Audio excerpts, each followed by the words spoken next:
bisa kita jalani sesuai dengan tuntunan Allah dan Rasulullah SAW. Sebagaimana yang kita mohon di dalam Al-Quran surat Al-Fatihah, ihdinas siratal mustaqim siratal ladzina an'amta 'alaihim ghairil maghdubi 'alaihim waladdallin. Yaitu jalannya orang-orang yang diberikan nikmat, yaitu jalannya para nabi, para rasul, orang-orang yang membenarkan ajaran para rasul, para nabi, orang yang berjuang di jalan Allah, dan orang-orang yang melakukan amal-amal kebajikan. Mudah-mudahan dengan ketakwaan kita kepada Allah dan kecintaan kita kepada Rasulullah SAW akan Allah balas dengan syafaat Rasulullah SAW dari kiamat atas izin Allah Subhanahu wa Ta'ala, sehingga kita termasuk orang-orang yang sukses dalam kehidupan dunia dan akhirat bersama anak cucu keturunan kita semuanya, bersama kakek nenek moyang kita, kedua orang tua kita, dan seluruh sanak saudara kita dan seluruh kaum muslimin. Kita akan ditempatkan dalam surga, tempat yang penuh kenikmatan yang dirindukan oleh para pengikut Rasul-Rasul, termasuk sahabat Rasulullah SAW, sehingga mereka berani berkorban, berjuang dengan segala apa yang Allah berikan, yaitu dengan harta dan bahkan dengan nyawa. Ibu-ibu, bapak-bapak, saudaraku yang seiman yang dimuliakan oleh Allah Subhanahu wa Ta'ala. Alhamdulillah kita masih dipertemukan dengan bulan yang dimuliakan oleh bangsa kita, bangsa Indonesia, yaitu bulan Agustus, di mana di dalamnya, terutama pada tanggal 17 Agustus, hampir semua, bahkan wajib semua memperingatinya dengan penuh syukur kepada Allah Subhanahu wa Ta'ala. Hanya pertanyaan kita adalah, akankah peringatan 17 Agustus yang ke-81 nanti hanya berbentuk seremonial, bentuk hanya berkumpul-kumpul dengan acara-acara yang kebiasaan semata-mata, tanpa punya makna, tanpa menghasilkan suatu perbaikan dalam kehidupan kita berbangsa dan bernegara, tetap bahkan mundur. Karena kenyataannya tahun ini banyak sekali masalah-masalah yang dihadapi oleh bangsa kita. Antara lain adalah perilaku para pejabat yang senantiasa tidak mau berhenti, walaupun sudah banyak kasus-kasus yang berurusan dengan hukum, tetapi terus berjalan dan berjalan. Ini semua adalah karena para elit, termasuk rakyat biasa juga, tidak memahami makna perjuangan yang pernah dilakukan oleh para pendahulu kita. Kita tidak pernah mau membaca sejarah, kita tidak mau membaca sejarah baik para pejuang di negeri kita maupun bagaimana kehidupan Rasulullah SAW dan para sahabat-sahabat di dalam menciptakan negara yang baldatun thayyibatun,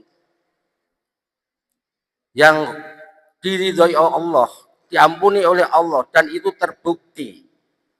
Bukti bahwa Rasulullah yang tidak bisa baca dan tidak bisa tulis, begitu kaumnya juga sama kondisinya. Dalam waktu 23 tahun, sedang kita 81 tahun, Rasulullah mampu menjadikan bangsa Arab bangsa yang damai, termasuk negara-negara bangsa-bangsa yang ada di sekitarnya dalam kekuasaannya, tapi hidup diberikan kedamaian. Dan itu bapak-bapak, ibu-ibu, saudaraku yang seiman, yang dirahmati oleh Allah, cara-cara salah satunya untuk kita menghentikan korupsi, Islam mengajarkan betul-betul agar seluruh komponen anak bangsa, terutama para elit yang banyak berseliweran dengan uang-uang negara, uang rakyat, untuk hidup yuhud, untuk hidup qanaah, dan untuk hidup iffah. Yuhud artinya tidak sangat-sangat mencintai kehidupan dunia, walaupun dunia tetap dicari. Itu yuhud. Kemudian qanaah, mencukupkan diri. Apa yang Allah berikan, apa yang kita cari, itu yang dapat, maka disyukuri. Itu qanaah. Dan yang tidak ketinggalan adalah iffah. Iffah artinya menjaga diri, mempunyai rasa hormat, martabat sebagai anak bangsa, sebagai seseorang bangsa Indonesia harus ada. Yang hilang sekarang ini adalah 3 sifat tadi: yuhud, qanaah, dan iffah. Padahal kalau kita mencermati perjuangan pendahulu-pendahulu kita, bahwa kita itu merdeka karena perjuangan dari kakek moyang kita, nenek moyang kita. Terutama adalah yang punya andil besar adalah kaum muslimin. Kaum muslimin adalah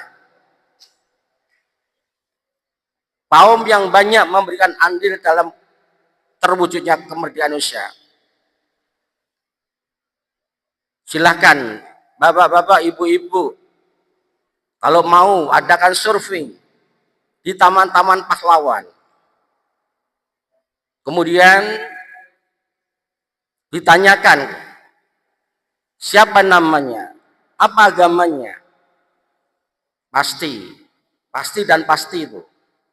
Hampir setiap taman pahlawan yang ada di wilayah, mulai tingkat kabupaten sampai tingkat negara, mayoritas mungkin 92 adalah kaum muslimin dan muslimat. Tetapi kenyataannya justru di usia 80 yang lalu, bahwa bangsa Indonesia yang mayoritas di sini banyak yang masih menderita. Jadi berbalik kondisinya. Silahkan Bapak pelajari sejarah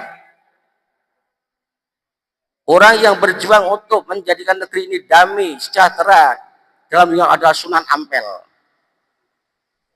Sunan Ampel itulah yang pertama-tama mendirikan pondok.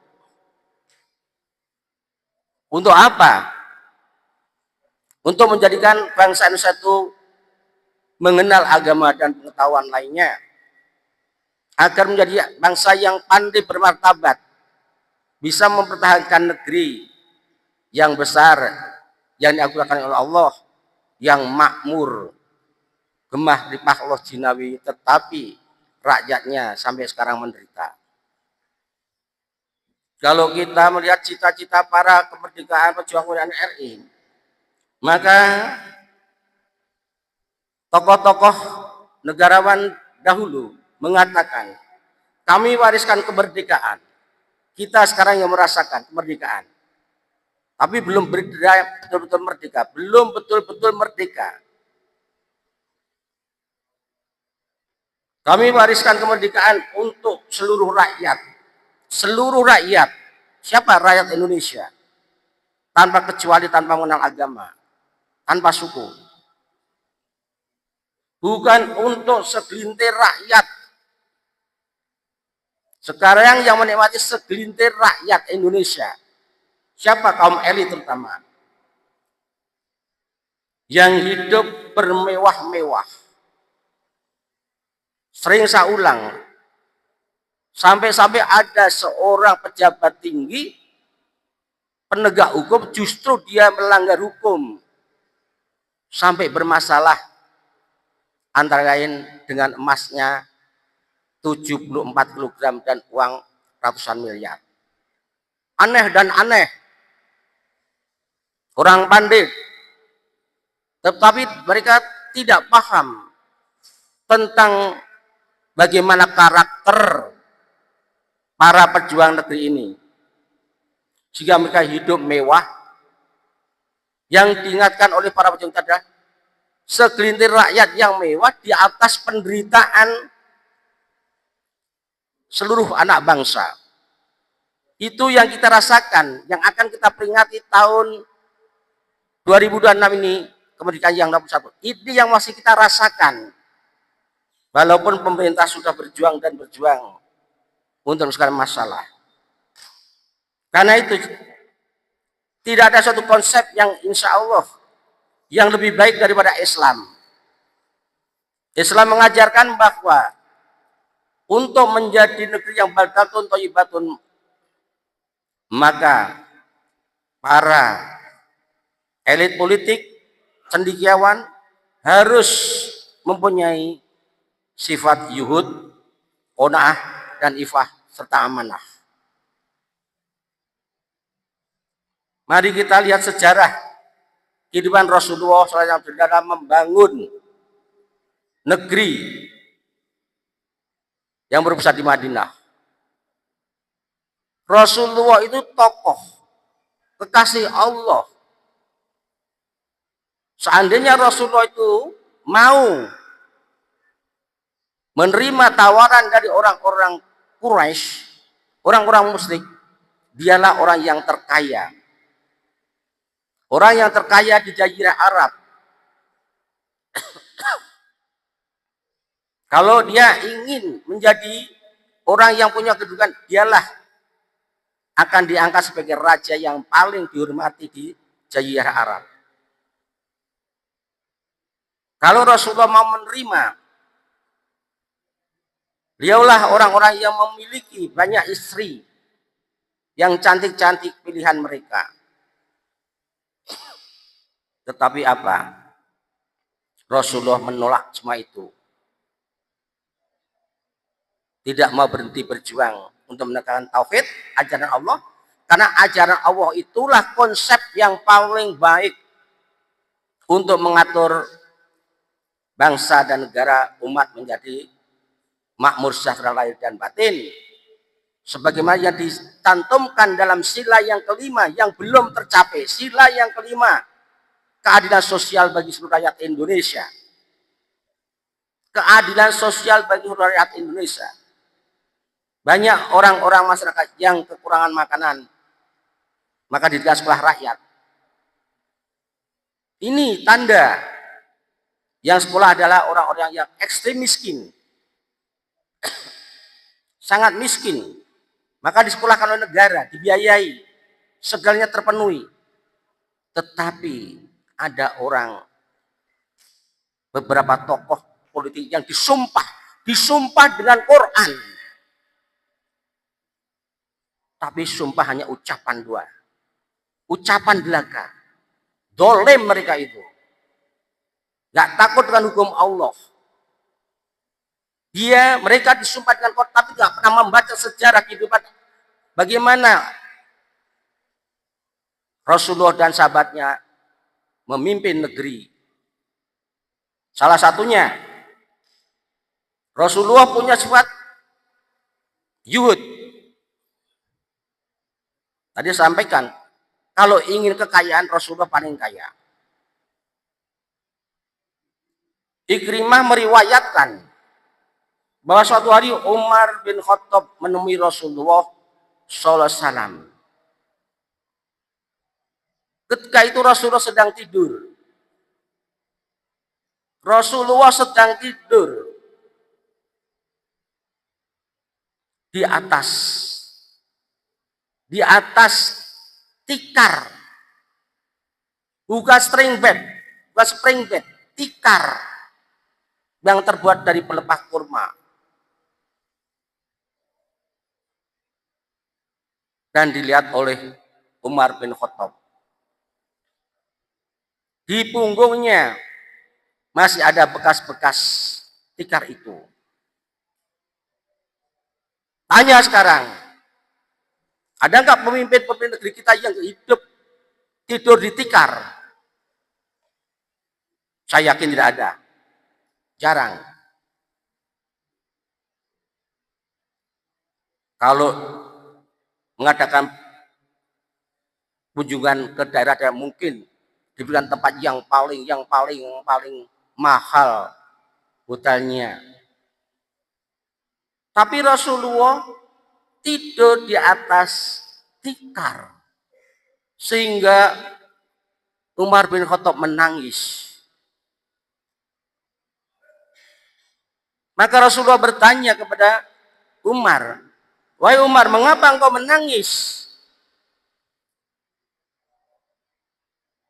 Jawab Umar, "Ya Rasulullah, engkau seorang pemimpin umat. Engkau adalah kekasih Allah, utusan Allah. Maka ketika aku ingat bagaimana kehidupan para raja-raja, terutama di Persia, yang sekarang negeri Iran itu, mereka hidup mewah, hidup berkelimpangan dengan harta, emas, mutiara. Semua fasilitas memang terbaik. Tetapi engkau tidur di atas tikar. Ini bukan cerita bohong. Sejarah yang betul-betul diperhatikan oleh tokoh-tokoh Islam, terutama yang duduk di partai. Banyak tokoh-tokoh Islam yang hidup di partai tetapi kadang-kadang lupa bagaimana Rasulullah memberikan contoh kepada umat manusia. Maka ketika terjadi dialog antara Umar dan Rasulullah, maka Rasulullah berkata, "Tidakkah engkau senang dengan kondisi kita ini?" Artinya hidup yuhud. Sedangkan kita akan diberikan oleh Allah kelak tempat yang agung, yang mulia, yang sangat-sangat menyenangkan, hai Umar. Apa? Surga. Ini yang banyak dilupakan oleh anak bangsa. Sudah diberikan surga dunia, negeri yang luas, penduduk banyak, yang merupakan potensi untuk mengolah kekayaan negeri yang subur, tetapi maaf, mungkin masih termasuk deretan miskin. Ini maka dikatakan, apakah kamu tidak rela dalam kehidupan seperti kita ini, Umar? Kita akan diberikan surga. Maka saya yakin ketika orang itu disumpah dengan Quran, dia membaca surat Al-Insan 76 ayat 20. Dia akan tinggalkan kemaksiatan, salah satunya korupsi. Dia sadar bahwa dunia itu tidak punya makna di hadapan Allah nanti. Allah akan memberikan yang lebih baik bagi orang yang bertakwa yang mungkin dalam hidupnya serba pas-pasan bahkan kurang. Tidak berkembang dengan harta. Tidak berkembang dengan sanjungan-sanjungan. Tapi disanjung oleh Allah, disanjung oleh para malaikat, dan disanjung oleh orang-orang Islam yang punya sifat juhud, qanaah, dan ifah. Apa yang dinyatakan oleh Rasulullah SAW di dalam menjawab pertanyaan Umar tadi sampai menangis. A'udzubillahi minasyaitonirrajim. Saya ingatkan wahai para pemimpin negeri ini, dunia sangat sementara. Apa yang kau kejar dengan cara-cara yang kotor tidak akan bermanfaat apapun. Segera bertobatlah. Hukuman Allah lebih berat, hukuman akhirat lebih berat. Seandainya kalian tidak ditemukan kejahatan kalian. Takutlah dengan akhirat. Selama manusia nggak takut dengan kampung akhirat, hari pembalasan, maka hidup tanpa malu. Ini, maka dinyatakan oleh Allah, kita diberikan iming-iming dari pemimpin negeri, termasuk kita semuanya. Wa idza ra'aita samma ra'aita fa ni'ma wa mulkan kabira. Dan apabila engkau melihat keadaan di sana, di surga, lihat bangsa Indonesia, kehidupan dunia tidak seberapa, surga nanti kalian akan mati, penceramah ini akan mati.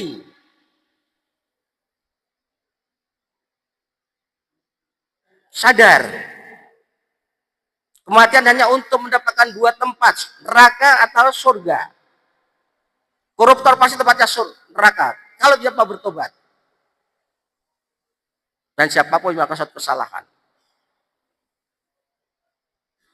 Dan apabila engkau melihat keadaan di sana, surga, desanya, engkau akan melihat berbagai macam kenikmatan dan kerajaan yang besar.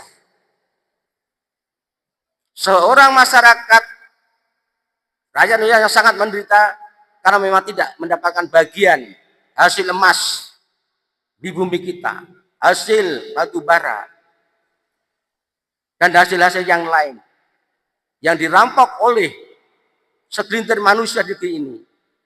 Sehingga menderita. Tetapi kalau tabah, tawakal, hidup yuhud dan qanaah, menerima apa yang terjadi, insya Allah tempatnya surga. Ini janji Allah. Seperti apa surga itu?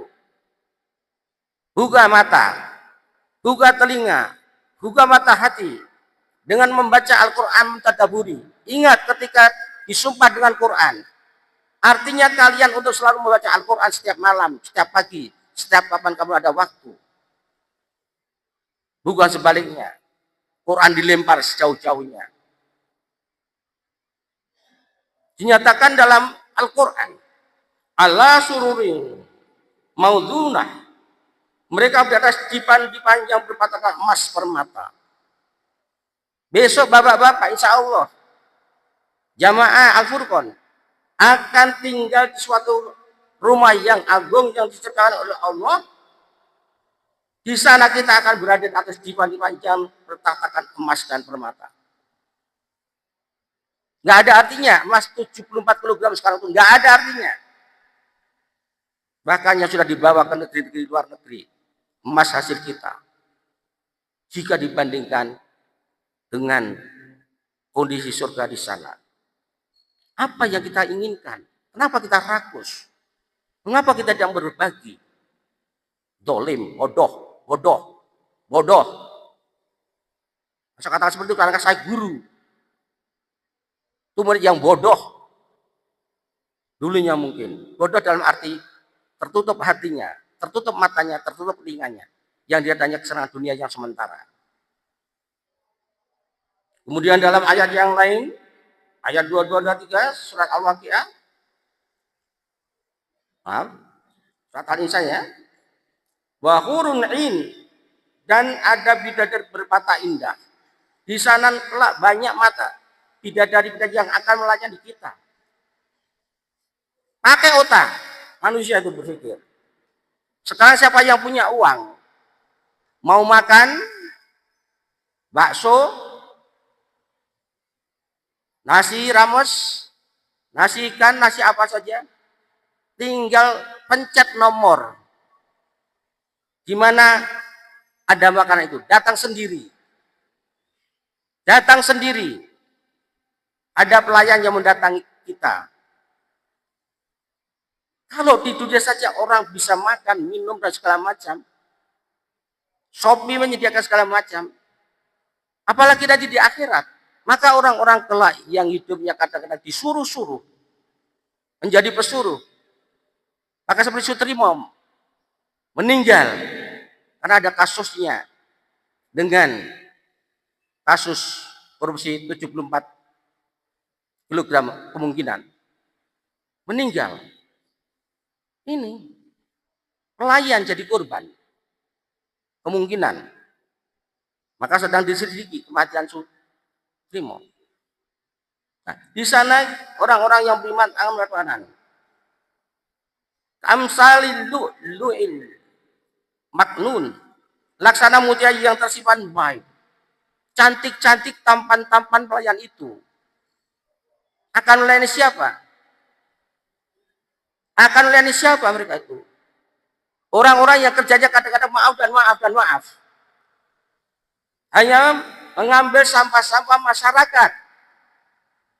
Ya Allah ya Rabbi. Tetapi dengan azan, dengar azan, dia langsung ke masjid, ke musola, berwudu, sholat berjamaah. Dengar azan. Rumahnya yang mungkin sangat sederhana, tidak ada lampu yang megah. Tapi lampu yang bisa digunakan untuk membaca Al-Quran. Malam bersimpul di hadapan Allah, bersujud, tahajud. Mereka itulah yang kelak akan dilayani oleh para bidadari-bidadari yang cantiknya laksana mutiara yang tersimpan. Jaya bima kanu ya'malu, sebagai balasan atas apa yang mereka kerjakan. Ini salah satu apa yang dilakukan oleh Rasulullah SAW juga diikuti oleh para sahabat, termasuk Khalifah Abu Bakar, Khalifah Umar bin Khattab, Utsman dan Ali. Mari kita ambil contoh kehidupan Abu Badalah bin Al-Jarrah, Abu Ubaidah bin Al-Jarrah. Ini pentingnya kita belajar sejarah kehidupan para nabi dan rasul untuk cermin bagi kita, bagi anak kita. Siapa tahu anak kita sukses kelak, tetapi nggak punya landasan agama, berantakan hidupnya. Abu Ubaidah bin Al-Jarrah adalah seorang pemimpin panglima perang yang gagah berani, yang menaklukkan Romawi dan Persia. Subhanallah. Dulu Islam sangat kokoh. Tapi bagaimana umat Islam sekarang?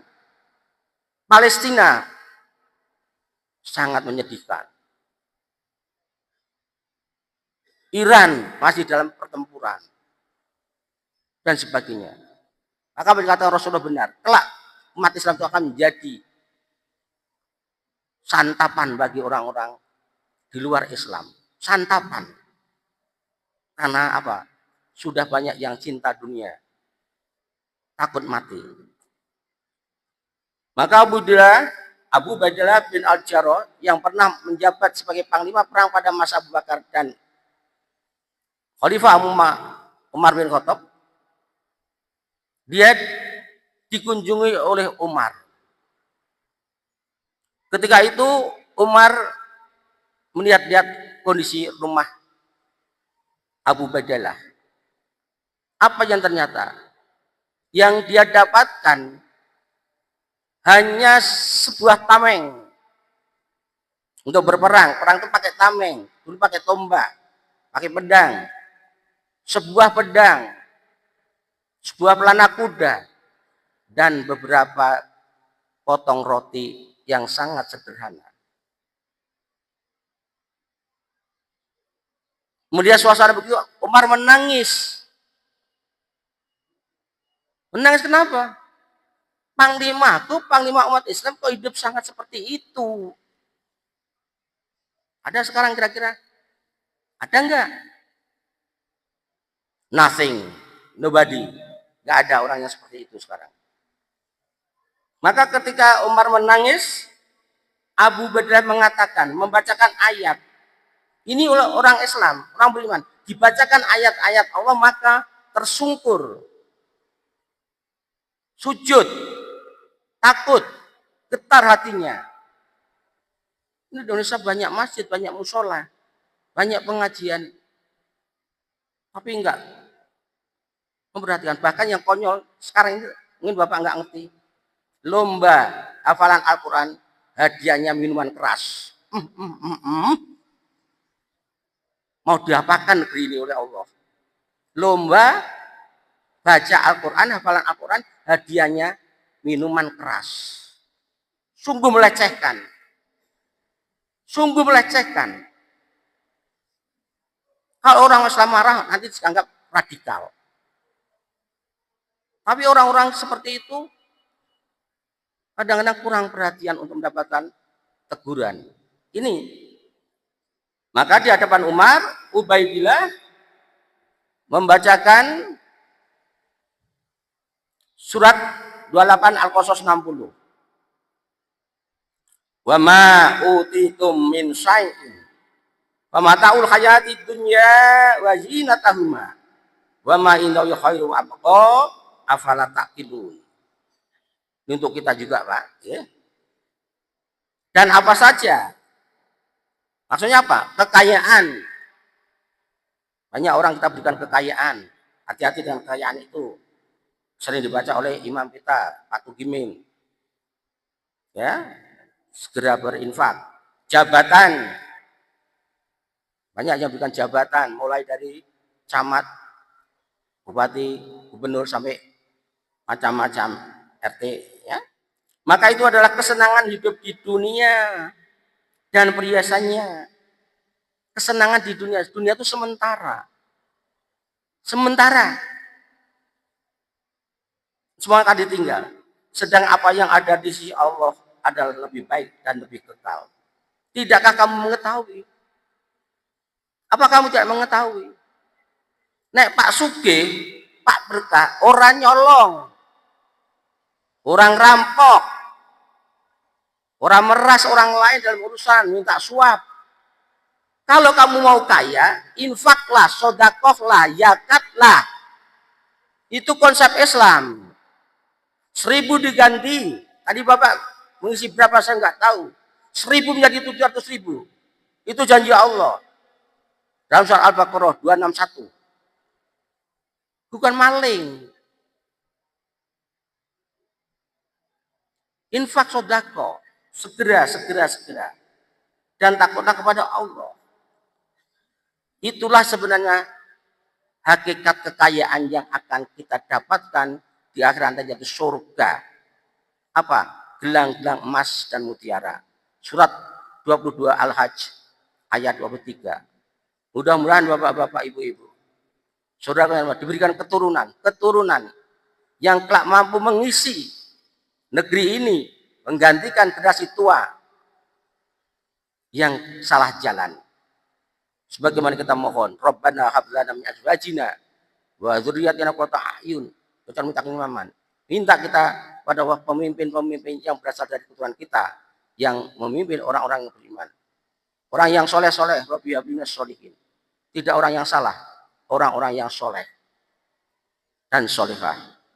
Mudah-mudahan kajian kita malam ini yang berjudul dengan hidup, yuhud, qanaah dan ifah dapat kita resapkan dalam hati kita masing-masing dan kita terapkan dalam kehidupan kita di dalam berumah tangga, berbangsa dan bernegara. Semoga Indonesia semakin berubah di tahun yang akan datang. Amin ya rabbal alamin. Monggo kita tutup dengan doa majelis. Bismillahirrahmanirrahim. Subhanakallahumma wa bihamdika asyhadu an la ilaha illa anta astaghfiruka wa atubu ilaik. Assalamualaikum warahmatullahi wabarakatuh.